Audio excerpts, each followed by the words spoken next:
Hello everyone. तो आज से हम अपने इकोनॉमिक सर्वे की जर्नी को स्टार्ट करेंगे और पहला चैप्टर है ट्रांसफॉर्मिंग एग्री फूड सिस्टम। देखिए, जो विकसित राजस्थान है ना, 2047 का जो विजन है गवर्नमेंट का, उसमें 13 सेक्टर हैं जिनको हाईलाइट किया गया है कि राजस्थान को विकसित बनाना है 2047 तक। तो इन 13 सेक्टर्स पर गवर्नमेंट काम करेगी। उनमें से एक है ट्रांसफॉर्मिंग एग्री फूड सिस्टम। इस चैप्टर का नाम एग्रीकल्चर नहीं है, इसका नाम क्या है? Transforming agri food system. तो इसके टाइटल से ही हम आइडिया लगा सकते हैं कि गवर्नमेंट की स्ट्रेटेजी क्या है एग्रीकल्चर को लेके। एग्रीकल्चर को आप कैसे ट्रांसफॉर्म कर सकते हो? एग्रीकल्चर में हमको प्रोडक्शन बढ़ाना है तो उसके लिए हम बेटर सीड्स प्रोवाइड करें, सोयल हेल्थ को इम्प्रूव करें, और क्या कर सकते हैं? इरिगेशन फैसिलिटी एफिशिएंसी उसको इम्प्रूव कर सकते हैं। ठीक है। और एग्रीकल्चर में टेक्नोलॉजी को इनकॉर्पोरेट करें, ड्रोन की हेल्प से या आर्टिफिशियल इंटेलिजेंस की हेल्प से प्रिसीजन एग्रीकल्चर को प्रमोट करें। और लास्टली क्लाइमेट रेजिलिएंट एग्रीकल्चर को हम प्रमोट करें। ठीक है। तो एग्रीकल्चर में ट्रांसफॉर्मेशन करने के ये सारे एरियाज हैं। अभी बेटर सीड्स प्रोवाइड करने के लिए गवर्नमेंट की एक स्कीम मिलेगी, सोयल हेल्थ को इम्प्रूव करने के लिए दूसरी स्कीम मिलेगी, इरिगेशन फैसिलिटी को इम्प्रूव करना है, एफिशिएंसी को बढ़ाना है, उसके लिए एक और स्कीम होगी। ठीक है। तो टेक्नोलॉजी के लिए कौन सी पॉलिसी लगा रही है? तो जो बेसिक थीम है ना, वो इन्हीं एरियाज के अराउंड घूमेगी।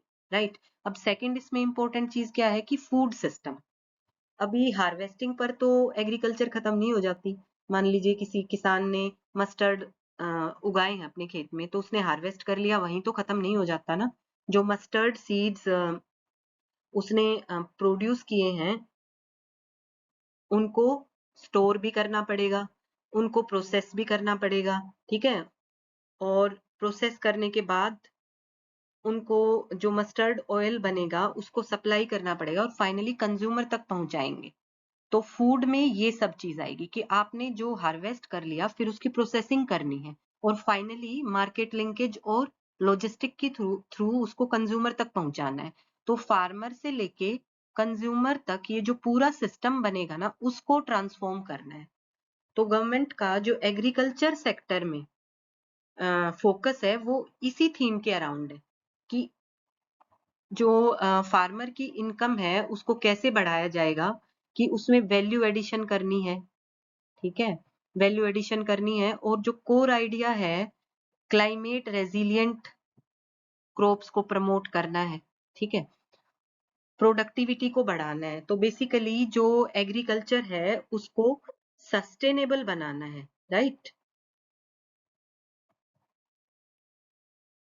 तो अभी स्लाइड में ओवरव्यू दे रखा है कि पूरे लेक्चर में क्या क्या हम लोग को पढ़ना है। ठीक है। तो जो स्टार्टिंग में मैंने बताया कि एग्री फूड सिस्टम का ट्रांसफॉर्मेशन करना है, वो क्यों करना है, उसके लिए क्या रीजन है।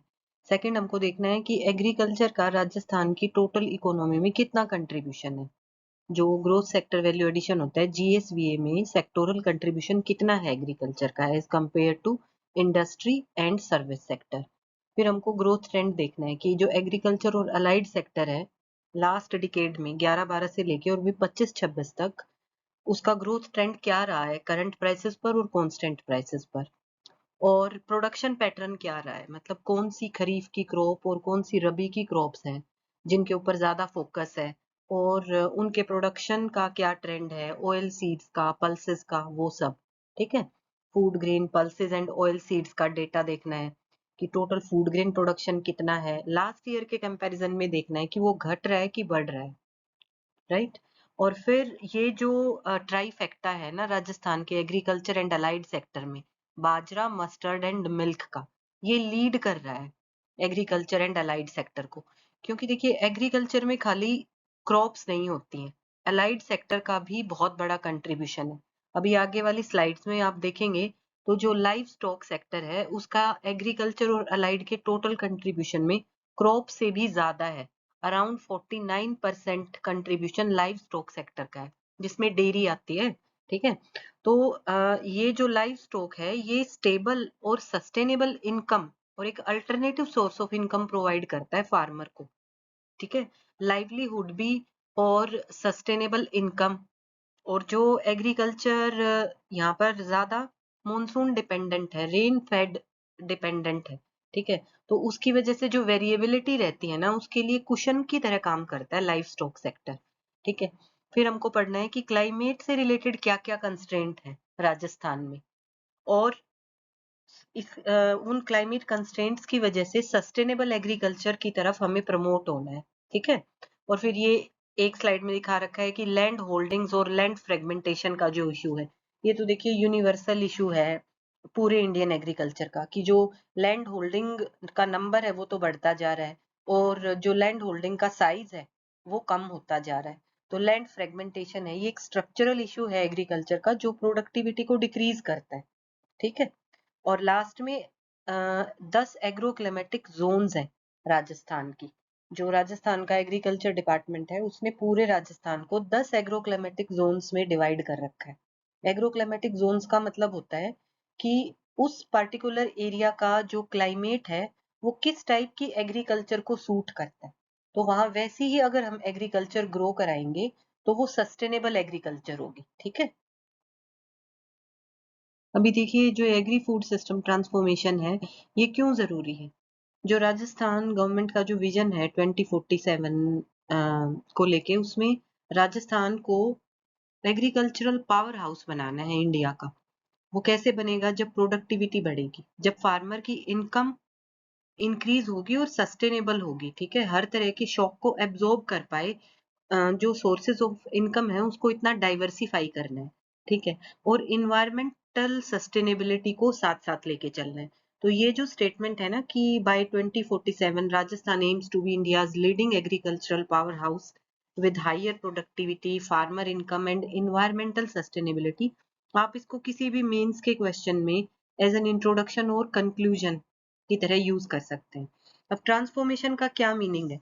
ट्रांसफॉर्मेशन का मतलब है कि सिर्फ क्रॉप के प्रोडक्शन को नहीं बढ़ाना, लेकिन उसके साथ साथ water security, climate resilience, agriculture में हमें टेक्नोलॉजी को लेके आना है, आर्टिफिशियल इंटेलिजेंस को यूज करना है, प्रिसीजन फार्मिंग लेके आनी है, पोस्ट हार्वेस्ट एफिशिएंसी बढ़ानी है जिससे कि वैल्यू एडिशन हो, storage, processing, market linkage provide करना। ठीक है। जिससे कंज्यूमर को भी फायदा हो और फार्मर को भी फायदा हो, और इक्विटेबल रूरल ग्रोथ करनी है। देखिए जो रूरल सेक्टर है वो आज भी एग्रीकल्चर पर डिपेंडेंट है। जो मेजर सोर्स ऑफ एम्प्लॉयमेंट है रूरल सेक्टर में, वो एग्रीकल्चर ही है।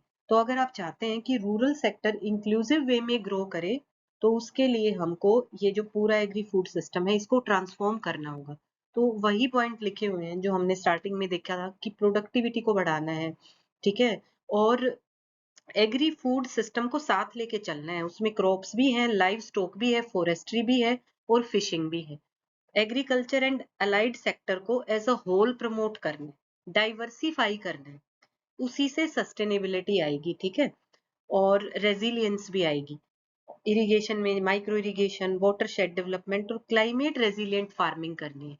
जो ये एग्रो क्लाइमेटिक जोन्स का कॉन्सेप्ट है ना, ये क्लाइमेट रेजिलिएंट फार्मिंग को ही प्रमोट करता है, क्योंकि जिस तरह का क्लाइमेट है उसी तरह की क्रॉप्स अगर आप वहां पर उगाओगे तो वो उस क्लाइमेट के रेजिलिएंट होंगे।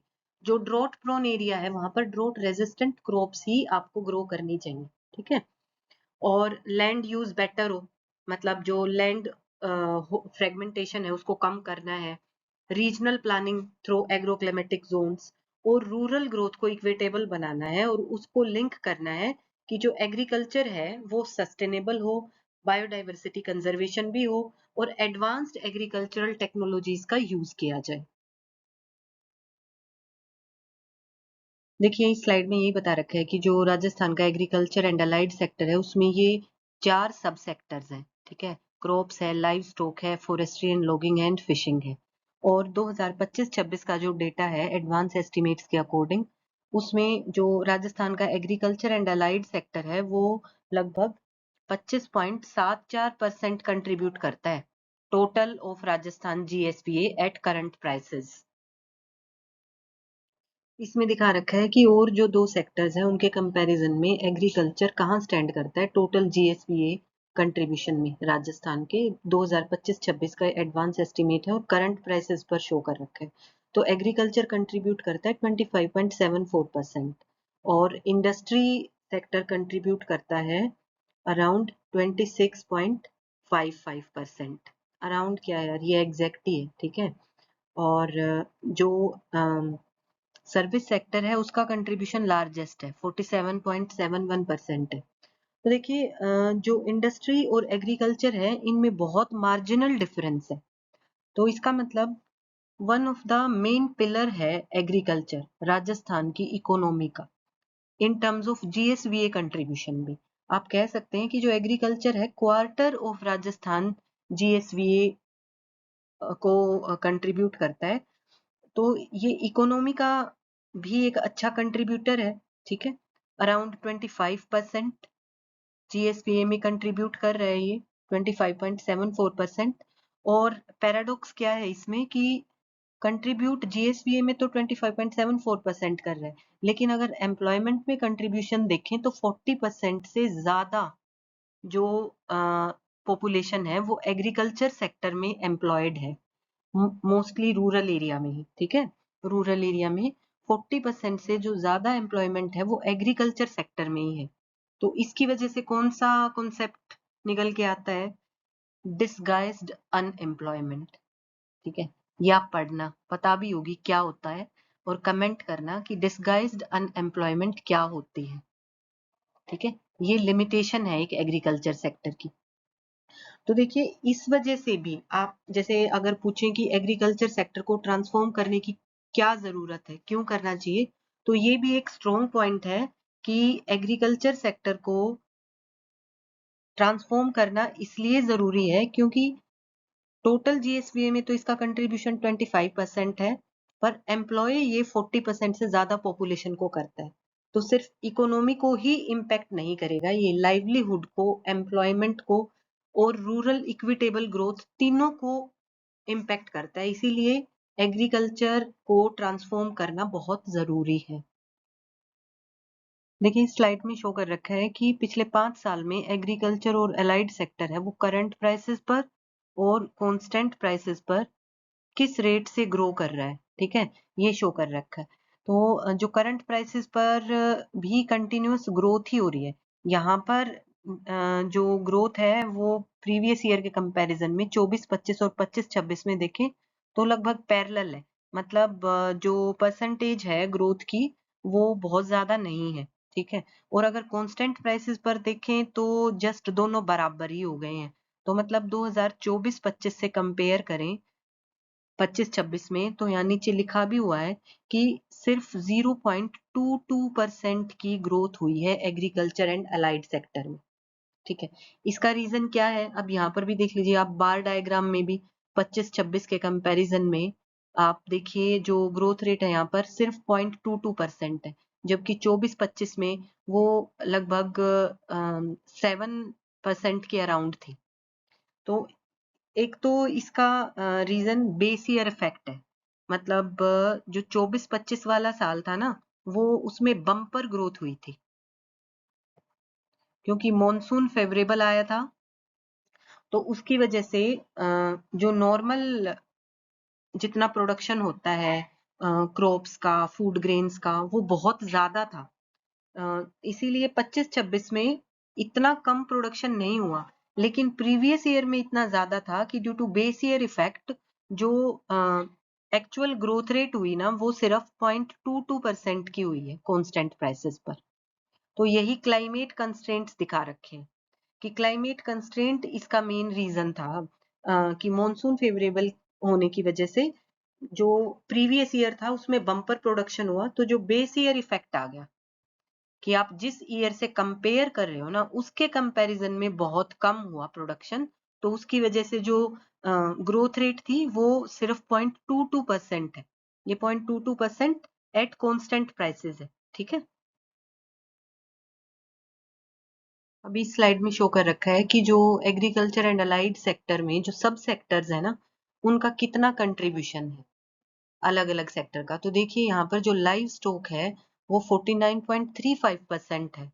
सबसे ज्यादा लाइव स्टॉक का कंट्रीब्यूशन है, क्रॉप्स से भी ज्यादा लाइव स्टॉक का कंट्रीब्यूशन है एग्रीकल्चर एंड अलाइड सेक्टर में, ठीक है। क्रॉप से ज्यादा ये परसेंटेज आपको याद रखनी है कि 49.35% है लाइव स्टॉक का और क्रॉप्स का 42.61% है।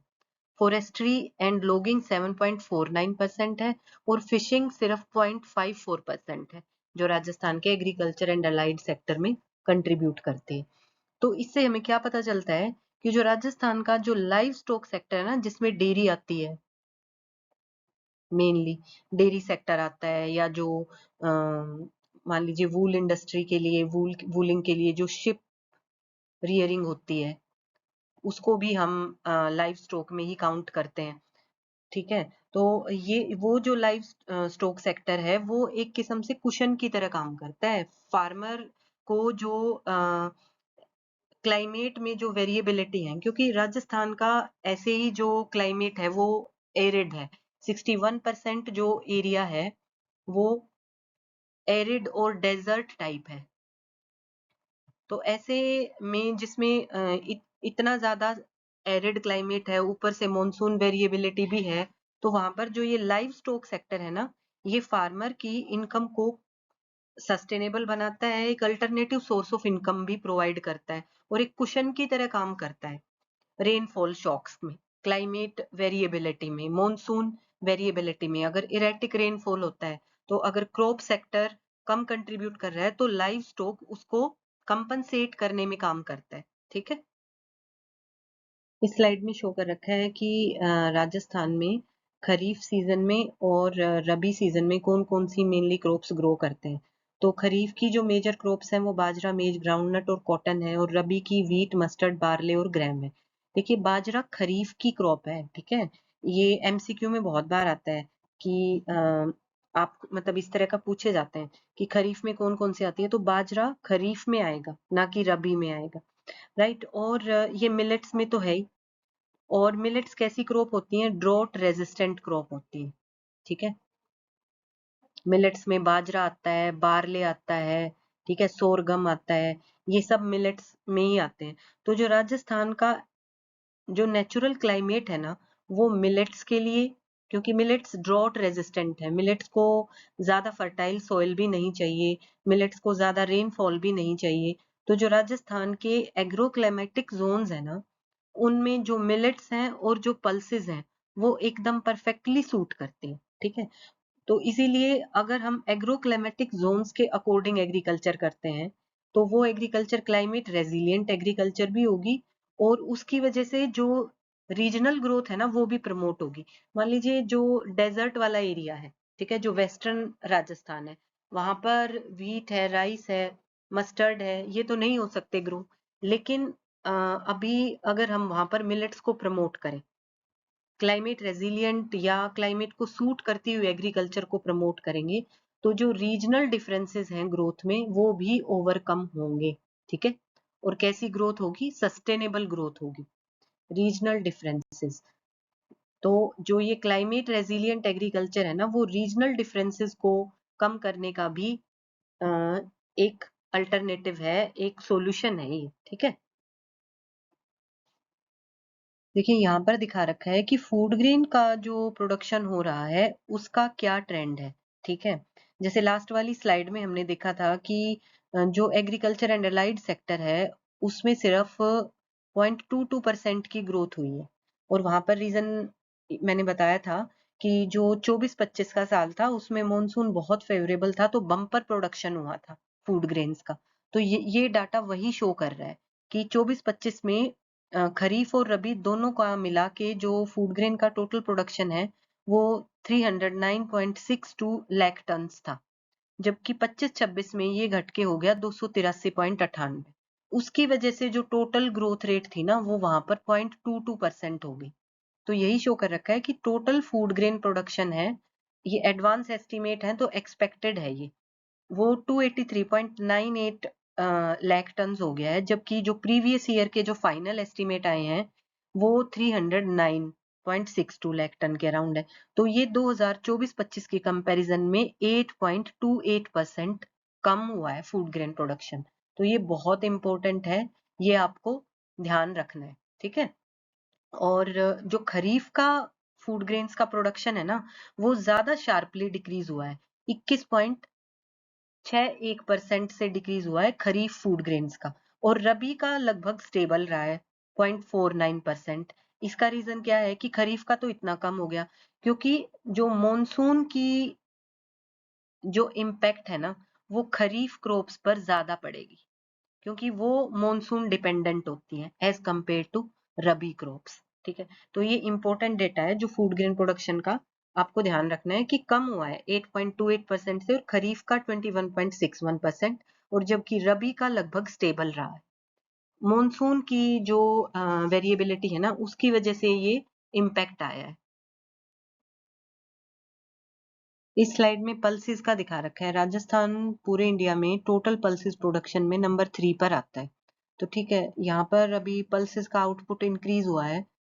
ये आपको ना डेटा ज्यादा याद रखने की जरूरत नहीं है, बस आप ये याद रख लीजिए कि राजस्थान का जो टोटल पल्सेस में प्रोडक्शन है ना, वो उसमें इंडिया में रैंक नंबर 3 है। ठीक है, और देखिए पल्सेस में जो इंडिया है वो प्रोड्यूस भी करता है, लेकिन साथ ही साथ लार्जेस्ट कंज्यूमर भी है। तो हम पल्सेस इंपोर्ट करते हैं। ठीक है, तो राजस्थान की जो एग्रीकल्चर है और पल्सेस कैसी क्रॉप्स में आती हैं, ड्रॉट रेजिस्टेंट क्रॉप में ही आती हैं पल्सेस भी। तो वो राजस्थान के नेचुरल क्लाइमेट को सूट करती हैं। ठीक है, तो जो राजस्थान अगर पल्सेस को प्रमोट करेगा एग्रीकल्चर में, तो जो इंडिया का सेल्फ रिलायंस का, लोअर इंपोर्ट डिपेंडेंस का और क्लाइमेट रेजिलिएंट एग्रीकल्चर के ये जो सब गोल्स है ना, उनमें कंट्रीब्यूट कर सकता है। ठीक है, तो पल्सेस को रिप्रेजेंट कर सकते हैं as a convergence point of nutrition, dryland farming and import substitution, कि पल्सेस को हमें क्यों प्रमोट करना चाहिए। जो पल्सेस हैं वो एक्चुअली सिर्फ फूड सिक्योरिटी नहीं, न्यूट्रिशनल सिक्योरिटी भी प्रोवाइड करती हैं। ठीक है, फूड सिक्योरिटी तो मान लीजिए हमें वीट से मिल गई, राइस से मिल गई, लेकिन एक टर्म होती है ना हिडन हंगर, कि आपके अंदर न्यूट्रिएंट्स की कमी है, तो पल्सेस उन न्यूट्रिएंट्स में रिच होती हैं, विटामिन्स में, मिनरल्स में। ठीक है, प्रोटीन रिच होती हैं पल्सेस। तो उस न्यूट्रिशनल सिक्योरिटी को प्रमोट करने में भी पल्सेस का रोल है। ठीक है, और उसमें राजस्थान का जो नेचुरल क्लाइमेट है, वो पल्सेस के एग्रीकल्चर को, उसके प्रोडक्शन को सूट करता है। तो अगर राजस्थान इस डायरेक्शन में वर्क करता है, तो वो इंडिया के इन तीनों गोल्स को प्रमोट करने में हेल्प करेगा। यहाँ पर देखिए ऑयल सीड का दिखा रखा है। Oil, total oil seed production में राजस्थान नंबर 1 है पूरे इंडिया में। तो ये राजस्थान के एग्रीकल्चर का यूएसपी है। Oil seed are one of Rajasthan clearest comparative advantage. और खरीफ ऑयल सीड्स में ग्राउंडनट आता है, सोयाबीन आता है, कैस्टर सीड आता है, और रबी में रेप एंड मस्टर्ड, लिनसेड, ये सब है। तो राजस्थान का जो टोटल कंट्रीब्यूशन है वो इंडिया में हाईएस्ट है। और एज यू नो, आपने इंडियन इकोनॉमी में भी पढ़ा होगा कि ऑयल सीड्स में भी हम इंपोर्ट डिपेंडेंट ही हैं। ठीक है, तो उस चीज को ओवरकम करने में भी राजस्थान एक इम्पोर्टेंट रोल प्ले कर सकता है। और ये जो डेटा है ऑयल सीड प्रोडक्शन कितना हो रहा है, आप जस्ट एक बार इसको देख लो, बस याद करने की जरूरत नहीं है, बट आपको ये पता होना चाहिए कि ऑयल सीड प्रोडक्शन में राजस्थान नंबर 1 है। और खरीफ में कौन कौन से ऑयल सीड्स हैं जो काउंट होते हैं, और रबी में कौन से होते हैं। इस स्लाइड में दिखा रखा है कि जो राजस्थान का एग्रीकल्चर एंड अलाइड सेक्टर है, उसका जो ट्राइफेक्टा है, मतलब जो 3 सबसे इंपॉर्टेंट चीजें हैं जो उसको लीड करती हैं, वो बाजरा, मस्टर्ड एंड मिल्क कह सकते हैं। क्योंकि देखिए मिलेट्स है, बाजरा मिलेट्स में आ गया, तो उसमें भी राजस्थान नंबर 1 है पूरे इंडिया में। ऑयल सीड्स के टोटल प्रोडक्शन में भी राजस्थान नंबर 1 है, और मिल्क में भी राजस्थान लीडिंग मिल्क प्रोड्यूसर है। और जो लाइव स्टॉक था ना, उसमें जो मिल्क है ना, मतलब जो डेयरी सेक्टर है, उसका कंट्रीब्यूशन अराउंड 79% है। ठीक है, तो इसीलिए जो डेयरी है वो सेंट्रल है टू रूरल इनकम। इसीलिए लाइव स्टॉक सेक्टर को प्रमोट करने के लिए, उसको सस्टेनेबल बनाने के लिए गवर्नमेंट डिफरेंट पॉलिसीज लेकर आती है। ठीक है, और बाजरा क्यों मैटर करता है, क्योंकि ये राजस्थान की ड्राईलैंड इकोलॉजी को फिट करता है नेचुरली। यहाँ का जो क्लाइमेट है वो बाजरा जो कि एक मिलेट है, उसको मतलब उसकी जो रिक्वायरमेंट है उसके लिए सस्टेनेबल है। और कोर्स सीरियल्स में, मिलेट्स में राजस्थान लीड करता है, नंबर 1 है। ये यहाँ पर यही रैंकिंग दिखा रखी है, ये इंपॉर्टेंट है। इसमें जैसे रेप सीड एंड मस्टर्ड में राजस्थान का रैंक 1 है। जो टोटल इंडिया का जो प्रोडक्शन है उसमें 43% से भी ज्यादा राजस्थान का शेयर है। ऐसे ही बाजरा में, टोटल ऑयल सीड्स में, कोर्स सीरियल्स में, सारे मिलेट्स आ गए उनमें भी राजस्थान नंबर 1 है। ग्राउंड नट में सेकंड है और टोटल पल्सेस के प्रोडक्शन में थर्ड है। ठीक है। और ये हमने ऑयल सीड्स वाली स्लाइड में भी देखा था कि जो मस्टर्ड है वो क्यों मैटर करता है। रेप सीड एंड मस्टर्ड जो है ये राजस्थान की स्ट्रेंथ है ऑयल सीड में, क्योंकि ऑयल सीड में भी जो इंडिया है वो इम्पोर्ट डिपेंडेंट है। ठीक है। तो राजस्थान एक लीड रोल प्ले कर सकता है उस इम्पोर्ट डिपेंडेंस को घटाने में। अब यहाँ पर हमने दिखा रखा है कि राजस्थान की फार्मिंग में जो एग्रीकल्चर है उसमें क्लाइमेट चैलेंजेस क्या क्या है। तो सबसे पहला तो है कि जो नेचुरल क्लाइमेट है वो एरिड है। 61% जो एरिया है वो डेजर्ट है। ठीक है, ड्राई है, एरिड है। ये एक लिमिटेशन है। ये तो एक नेचुरल लिमिटेशन है। सेकंड, जो रेनफॉल है वो भी इरेटिक है और अनइवन है। और एक जो खरीफ का जो आउटपुट है ना वो मॉनसून के बिहेवियर पर डिपेंड करता है। वो हमने अभी जो फूड ग्रेन प्रोडक्शन वाला जो डेटा देखा था उससे एकदम क्लियर हो रहा था। ठीक है।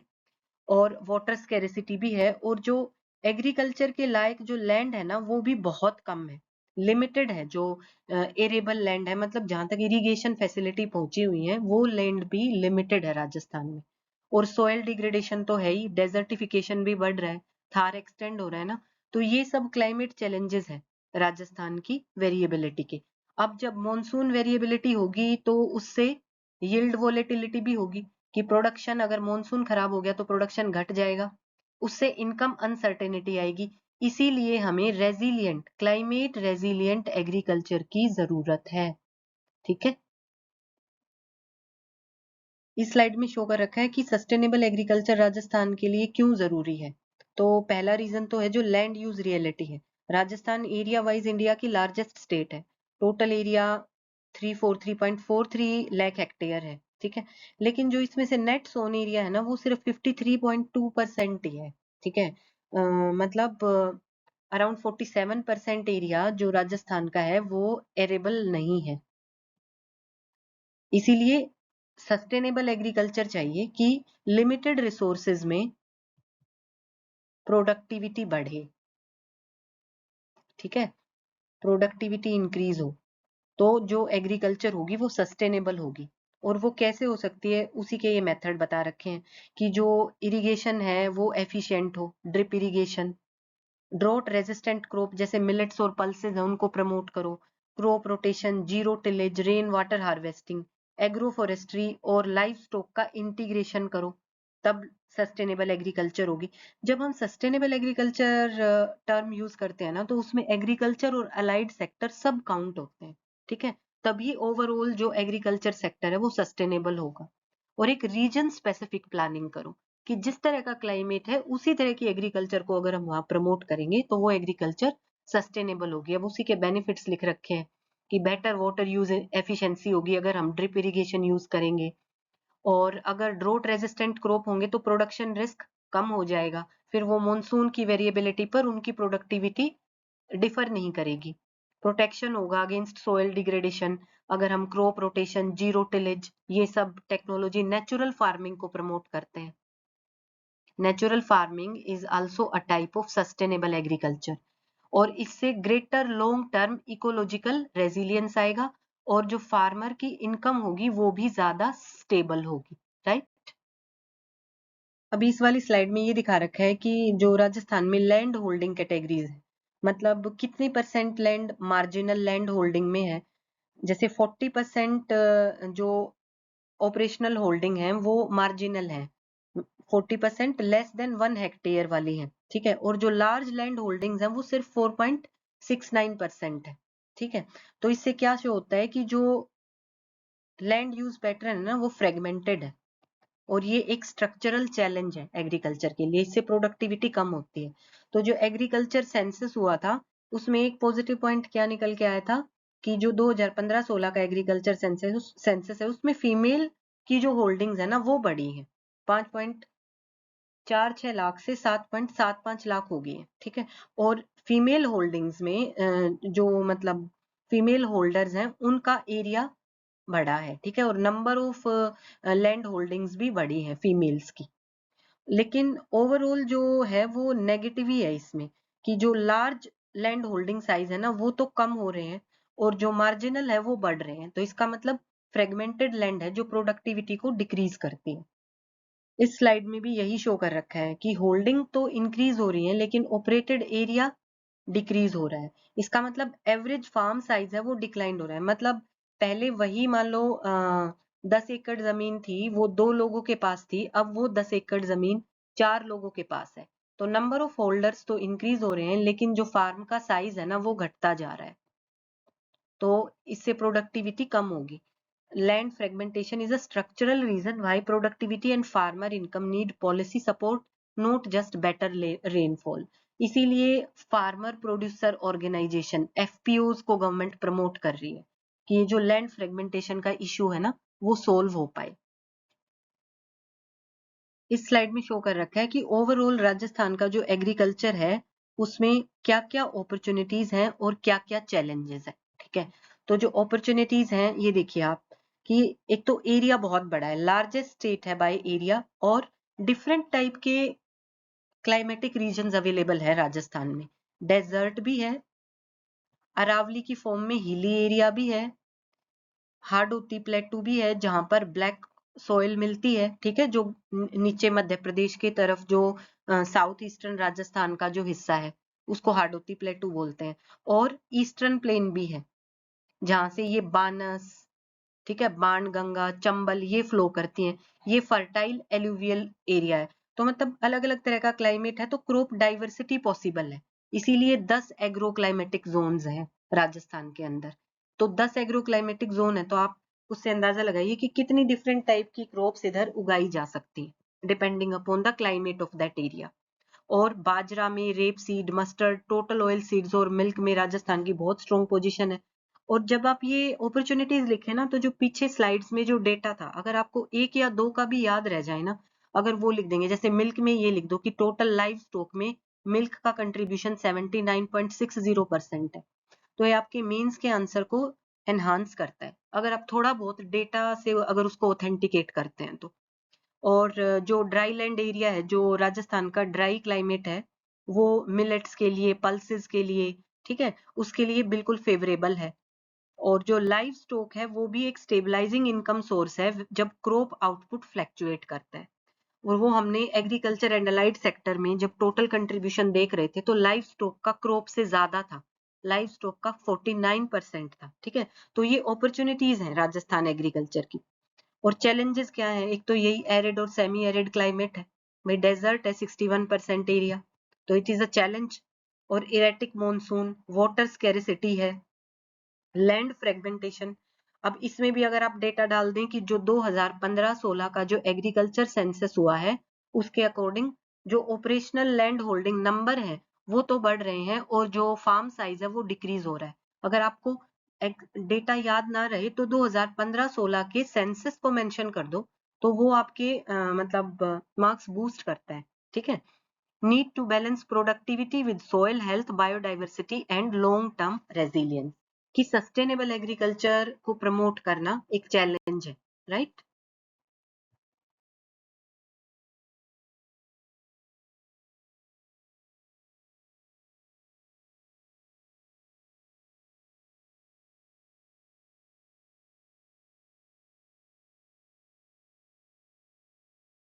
या जो अभी इसमें जो एग्रोक्लाइमेटिक जोन्स है ना वो अलग से लेक्चर बनाना पड़ेगा, क्योंकि उसमें 10 एग्रोक्लाइमेटिक जोन, वो मैं आपको राजस्थान का मैप बना के और फिर उसमें अच्छे से समझा दूंगी, वो याद भी हो जाएंगी। तो अभी अगर इसी में करेंगे तो ज्यादा बड़ा हो जाएगा ये लेक्चर। तो उसको मैं कल अलग से एक 10 से 15 मिनट की वीडियो अपलोड कर दूंगी जिसमें खाली जो राजस्थान की 10 एग्रो क्लाइमेटिक जोन है ना उनको एक्सप्लेन कर देंगे। ठीक है, अभी ये जितना हमने पढ़ा है उससे क्या क्या टेक अवेज हैं और क्या क्या क्वेश्चंस जो बनते हैं मेंस के, जब ये चैप्टर कंप्लीट हो जाएगा ना, ऑब्जेक्टिव क्वेश्चन तो मैं तब डालूंगी क्योंकि अभी ये हाफ हुआ है। मतलब अभी इसके बाद क्या आएंगी, गवर्नमेंट की स्कीम्स डालेंगे हम सारी। अभी हमने ओवरव्यू लिया है कि राजस्थान की एग्रीकल्चर में क्या चैलेंजेस हैं, क्या अपॉर्चुनिटी है, गवर्नमेंट की क्या स्ट्रेटजी है, और जो डेटा क्या है, मतलब जीएसवीए में क्या कंट्रीब्यूशन है, ग्रोथ रेट क्या चल रही है, फूड ग्रेन में क्या प्रोडक्शन हो रहा है, खरीफ का कम हो रहा है, रबी का कम हो रहा है, ठीक है। अभी नेक्स्ट जो लेक्चर होगा उसमें हम गवर्नमेंट की इन्हीं चीजों से रिलेटेड सारी स्कीम्स को करेंगे। तो अब जब आप स्कीम पढ़ेंगे ना, तो जो ब्रॉड आइडिया है उसको उससे कनेक्ट करके पढ़ेंगे तो वो आपको इजीली याद होंगे, ठीक है। तो आज के लिए इतना ही, आई होप आपको अच्छा लगेगा, ठीक है। और अगर कुछ नहीं समझ में आता है और कुछ आपको प्रॉब्लम लगती है, तो प्लीज आप कमेंट में मुझे जरूर बताएं, जिससे मैं नेक्स्ट लेक्चर में उसको इम्प्रूव कर पाऊँ। Right, thank you.